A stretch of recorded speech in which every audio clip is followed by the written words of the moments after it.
Hello guys, welcome to channel self में tutorial. आज के टॉपिक में आप देखेंगे सॉइल पोल्यूशन। अभी तक आप जो पोल्यूशन रिगार्डिंग जो लेक्चर सीरीज देख रहे थे, उसी लेक्चर सीरीज को आगे बढ़ाते हुए आज का टॉपिक है सॉइल पोल्यूशन। अभी तक आपने देखा, या जो बच्चे आज पहली बार देख रहे हैं, जो स्टूडेंट्स आज पहली बार देख रहे हैं, वो प्लेलिस्ट पोल्यूशन प्लेलिस्ट में जाके पोल्यूशन रिगार्डिंग जितने भी टॉपिक हैं वो आप देख सकते हैं।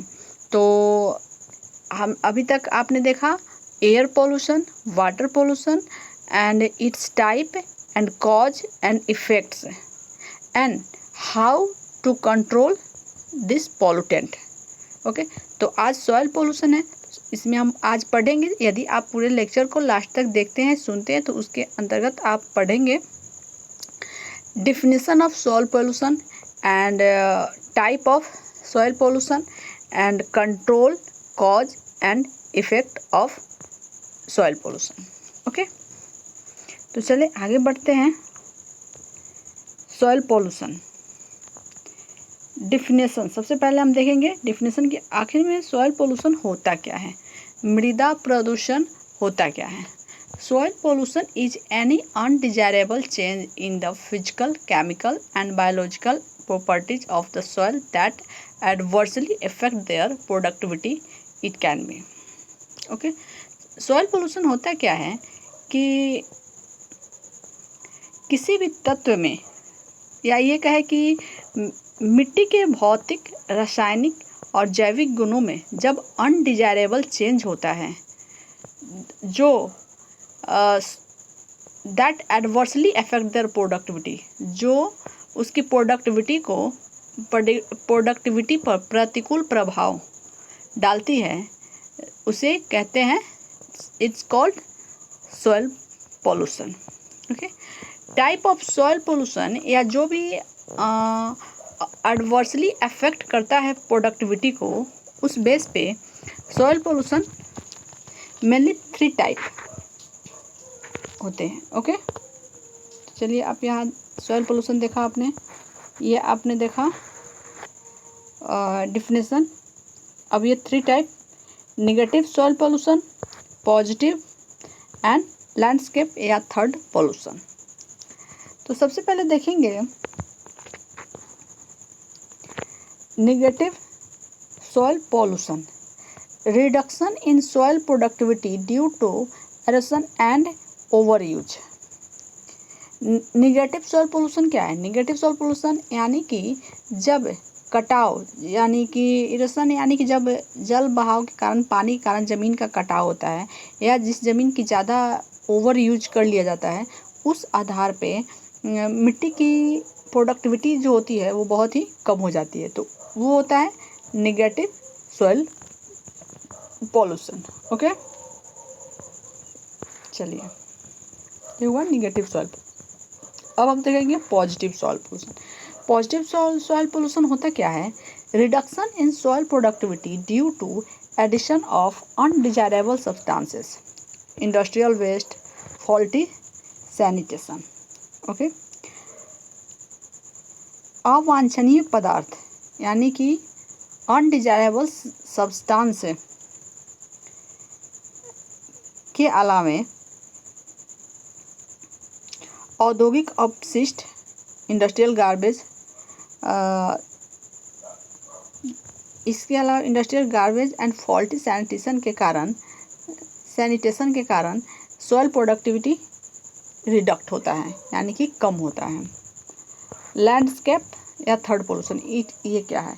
It is converting fertile land into barren area by dumping waste, जैसे as garbage, rubbish, broken can, बोतल, इंडस्ट्रियल वेस्ट। ओके, लैंडस्केप या थर्ड पोल्यूशन होता क्या है कि जब फर्टाइल लैंड बैरन एरिया में कन्वर्ट हो जाता है, यानी फर्टाइल उपजाऊ भूमि जब बंजर भूमि में बदल जाता है, तो वो कैसे बदलता है?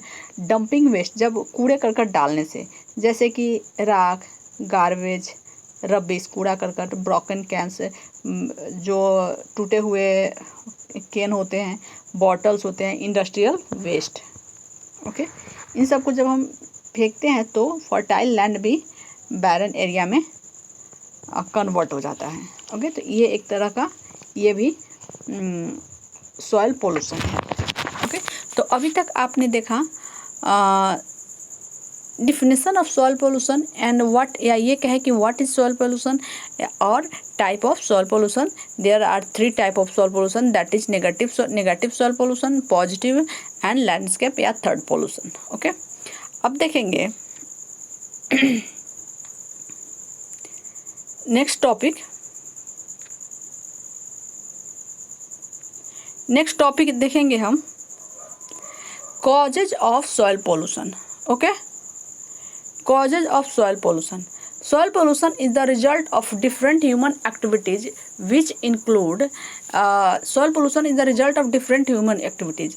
अब सॉइल पोल्यूशन या मिट्टी प्रदूषण क्यों होता है, तो बहुत सारे ह्यूमन एक्टिविटी के रिजल्ट के कारण होता है, वैसे उनके परिणाम होते हैं, उनकी एक्टिविटी के परिणाम होते हैं। तो वो क्या है, वेस्ट डंप, जब कूड़ा करकट फेंकने से वेस्ट डंप्स, म्यूनिसिपल वेस्ट। तो सबसे पहले देख लेते हैं कि वेस्ट डंप्स होता क्या है। Okay, dumping of industrial waste, medical और hospital waste, radioactive waste from nuclear testing labs, fly ash from thermal power plants and industries that settle on the ground. यानी वेस्ट डंप बहुत सारे कूड़े करकट, वो कूड़े करकट आप इंडस्ट्रियल वेस्ट हो सकते हैं, मेडिकल और हॉस्पिटल वेस्ट हो सकते हैं, radioactivity waste from nuclear testing labs, fly ash from thermal power plants and industrial that settle on the ground. और बहुत सारे ऐसे प्लांट्स और इंडस्ट्री जो ग्राउंड में सेटल किए जाते हैं, उनसे भी निकलने वाले वेस्ट जो होते हैं वो भी डंप्स भी होते हैं, जो सॉइल पोल्यूशन के कॉज होते हैं। ओके, नेक्स्ट टॉपिक है म्यूनिसिपल वेस्ट, यानी नगर पालिकाओं से निकलने वाले अवांछनीय पदार्थ या कचरे। वो क्या है,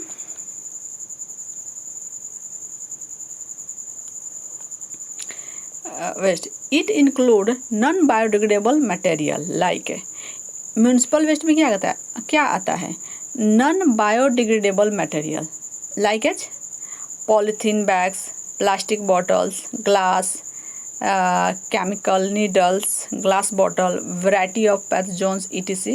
from domestic and kitchen waste, market waste, poultry waste and hospital waste। इसमें बहुत सारे आते हैं, किचन से निकलने वाले आपके जैसे ग्लास बॉटल, केमिकल नीडल्स, इसके अलावा मार्केट बाज़ारों से निकलने वाले अपशिष्ट पदार्थ, पोल्ट्री मुर्गी फार्म का जो अपशिष्ट पदार्थ होते हैं, एंड हॉस्पिटल से निकलने वाले अपशिष्ट पदार्थ हैं। ये सब भी कॉज ऑफ सॉइल पोल्यूशन के कॉज हैं। ओके,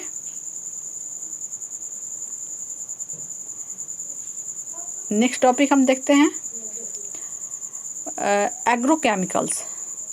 एग्रोकेमिकल्स के आ जाएगा, एग्रोकेमिकल्स के अंतर्गत आ जाएगा पेस्टिसाइड्स, कीटनाशक, एग्रोकेमिकल्स कीटनाशक, weedicide, fertilisers and biocides, residues change the properties of soil, adversely affect soil organisms. जब कीटनाशक का प्रयोग किया जाता है, कीटनाशक दवाइयाँ, खरपतवार नाशक, उर्वरक और जैविक रसायनक के अवशेष मिट्टी के गुणों को, मिट्टी के जीवों पर प्रतिकूल प्रभाव डालते हैं। ये मिट्टी के गुणों को तो प्रभावित करते ही हैं, और जो मिट्टी के जीव होते हैं उन पे एडवर्सली उनको अफेक्ट करते हैं। नेक्स्ट है topic cause mining operation. Mining operation भी सॉइल पोल्यूशन के कॉज है। Main cause of soil pollution is mining operation. They contaminated the soil area with toxic metal and chemical. Okay, इसमें क्या होता है कि खनन कार्य के अंतर्गत जब कोयले के खदानों की खुदाई होती है, वे जहरीले धातुओं और रसायनों के साथ मिट्टी के क्षेत्र को भी दूषित कर देते हैं। कोयले से निकलने वाले बहुत सारे जहरीले धातु जो होते हैं वो भी और केमिकल्स होते हैं जो मिट्टी के उर्वरता को कम कर देते हैं। ओके, तो इस तरह से ये था कॉज ऑफ सॉइल पोल्यूशन। तो एक बार फिर से देख लेते हैं कॉज ऑफ सॉइल पोल्यूशन में क्या क्या आ गया। वेस्ट डंप्स आ गया, म्यूनिसिपल वेस्ट आ गया, एग्रोकेमिकल्स एंड माइनिंग ऑपरेशन। चलिए नेक्स्ट टॉपिक देखते हैं, control of soil pollution. Control of soil pollution मतलब सॉइल पोल्यूशन को कैसे कंट्रोल किया जा सकता है, how to control of soil pollution आ जाएगा। Soil pollution can be controlled by, तो कैसे कंट्रोल किया जाएगा, safer land use. Safer land use सुरक्षित भूमि का उपयोग, okay. Plan urbanisation, plan urbanisation माने मतलब नियोजित शहरीकरण। डेवलपमेंट एक्टिविटीज, डेवलपमेंट यानी विकास की गतिविधियाँ। Safe disposal and management of solid waste from industry and human habitation involve, okay. उद्योगों और मानव बस्तियों के ठोस अपशिष्टों को सुरक्षित डिस्पोज कर देना, यानी उसको नष्ट करना सुरक्षित रूप से। ये भी एक तरीका है control of pollution.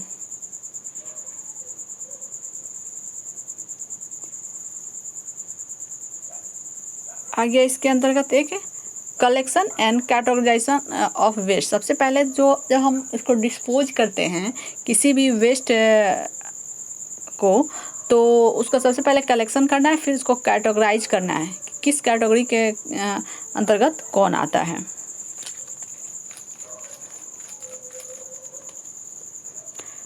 Recovery of solid waste like scrap metal, plastic for recycle and reuse.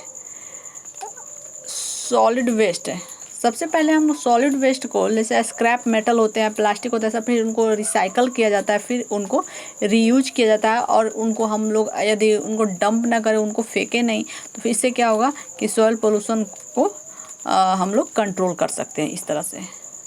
Biodegradable organic waste can be transformed to organic manure, okay. Solid waste may be disposed of by incineration. Incineration होता क्या है, burning in the presence of O2 and pyrolysis, combustion in the absence of O2, okay. Sewage sludge and solid waste may be used as land filler. Toxic chemical fly ash metal containing waste may be used as bedding material for road construction, okay.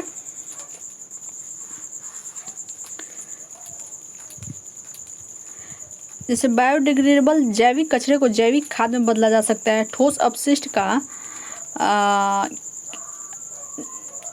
O2 की उपस्थिति में और paralysis द्वारा किया जाता है।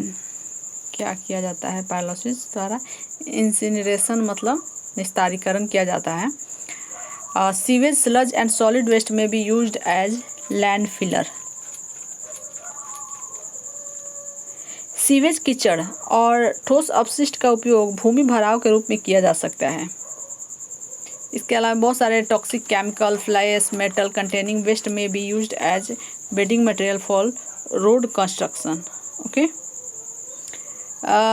Toxic chemical fly ash कचरे से युक्त मेट्रो का उपयोग सड़क निर्माण के लिए बिस्तर या सामग्री के रूप में किया जा सकता है। यानी कि जब सड़क बनाया जाता है तो उसमें इस तरह के बेडिंग मटेरियल का प्रयोग किया जाता है। Fly ash may be used for making bricks. Fly ash को मेकिंग ब्रिक्स यानी ईंट बनाने में भी यूज किया जा सकता है, और इस तरह से सॉइल पोल्यूशन को कंट्रोल किया जा सकता है, ओके। तो ये था मिट्टी प्रदूषण, या ये कहे कि सॉइल पोल्यूशन, जिसमें हमने देखा और पढ़ा types of soil pollution, effect of soil cause of soil pollution and control of soil pollution, okay. तो आप हमें ज़रूर बताएं कि आपको ये वीडियो कैसा लगा। वीडियो अच्छा लगा हो, आपके लिए यूजफुल हो, तो वीडियो को लाइक करें, शेयर करें, अपने दोस्तों को भी ज़्यादा से ज़्यादा शेयर करें, और इस तरह से चैनल को सब्सक्राइब कर लें और देखते रहें मैं नेक्स्ट टॉपिक जो आऊँगी लेकर वो होगा नॉइज़ पॉल्यूशन, और नॉइज़ पॉल्यूशन के साथ साथ ही ये पॉल्यूशन चैप्टर जो है क्लोज हो जाएगा।